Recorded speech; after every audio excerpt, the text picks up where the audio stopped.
역경을 이겨내는 방법은 이것만 기억하시면은 충분합니다. 꼬마 안녕하세요 여러분, 꿈을 파는 남자입니다.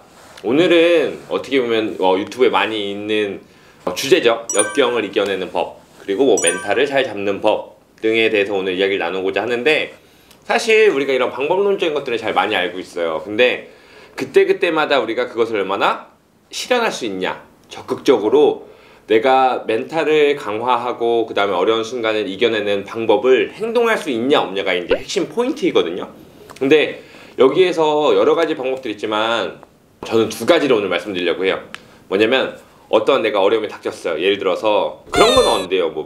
여자친구한테 차여가지고 너무 아파요 막 이런 거는 어떻게 이겨낼 수가 없어요. 그거는 그냥 시간이 지나야 되는 거고, 그냥 뭐 이런 거 있잖아요.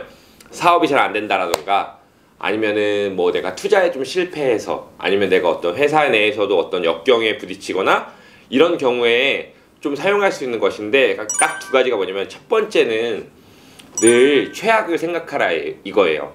그러니까 뭐냐면, 우리가 어떤 역경이 닥치고 고민이 있고 걱정거리가 있을 때 항상 이걸 어떻게 해나가나 이렇게 생각을 하면 사실 방법도 안 떠오르고 막막하고, 그 다음에 또 우울감이 밀려오기 마련이란 말이죠. 근데 그때 저는 어떤 방법을 쓰냐면, 정말 이 상황이 그럼 오케이, 최악으로 갔어, 그럼 어쩔 건데 라고 생각을 해보는 거죠. 아무리 최악으로 간다 할지라도 사실 내 어떤 신변에 지장이 있는 것이 아니고, 저는 맨날 그런 생각해요. 나는 자연이다 보면서, 야 그래, 모든 게 다 망하면 그래도 산속에 가가지고 살면 되지 않을까? 그리고 내가 다 망하면 뭐 그래, 금전적으로 봐서 회상하고 파산하고 망하더라도 내가 베트남 갈 비행기 티켓 하나만 있으면 가가지고 내가 물찌개를 지든 뭐 다니면서 껌을 팔든 담배를 팔든 내 한 목숨 부지하면서 살 수 있지 않을까? 그렇게 생각해보면 사실 세상 별거 아니구나.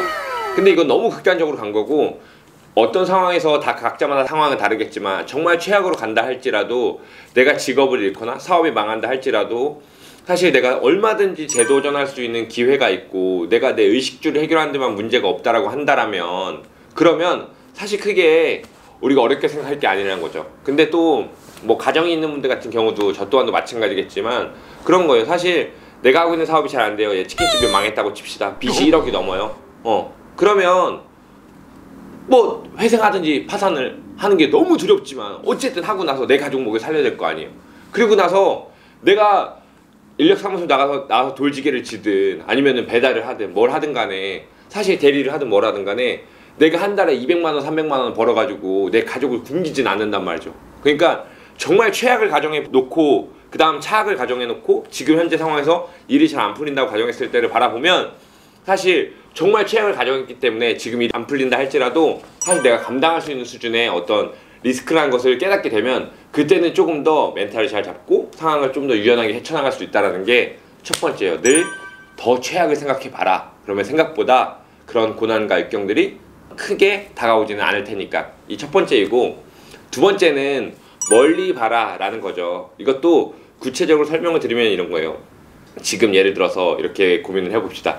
오늘 나한테 주어진 프로젝트가 있는데 이 프로젝트 뭐 준비를 잘 못했어요. 그리고 오늘 PT를 완전 망쳐버렸단 말이에요. 회사에서 잘릴지도 몰라요. 그런데 저는 그때마다 이런 생각을 해요.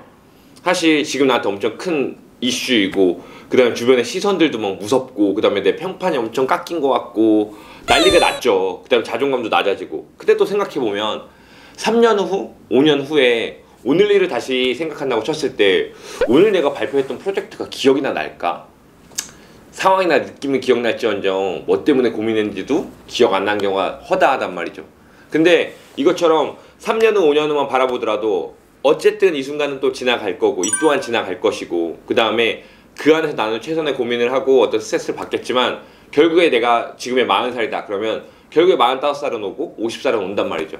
그러니까 그때 돼서는 사실 지금의 어떤 이런 큰 것들이 결국 큰일이 아닐 수도 있기 때문에, 그래 좀 더 초연적이고 태연한 모습으로, 태연한 스탠스를 가지고 이 상황을 헤쳐나가보자 라고 한다라면 훨씬 더 마음을 좀 더 가라앉히게 할 수 있어요. 지금 뭔가 나의 능력에 대해서 좀 부족함을 느끼고, 어떤 환경이 나를 서포트해주지 못하고, 어떤 상황이나 조건들, 타이밍이 맞지 않아서 어려움을 겪고 있는 분이라면 특히나 이게 더 중요할 것 같아요. 지금 여러분들의 인생은 정말 인생은 100살까지 산다고 쳤을 때 1년은 진짜 1%밖에 안 되는 거잖아요. 올 한 해 1년이 힘들다고 해서 내 인생 자체가 평가받는 건 아니란 말이죠. 1년이 힘들 수도 있고 5년이 힘들어도 내 인생의 5%밖에 해당이 안 돼요. 그러니까 좀 더 멀리 보고 장기적으로 내가 어떠한 확신과 신념을 가지고 나아갈 수 있다라면 뭐 한 달, 일주일, 뭐 두세 달 힘든 것쯤은 정말 아무것도 아니라는 정말 초연한 그런 자세를 가지고 현재 상황을 대한다라면 아마 뭐 그렇게 마음먹는다고 해서 뭐 문제가 해결되진 않겠죠.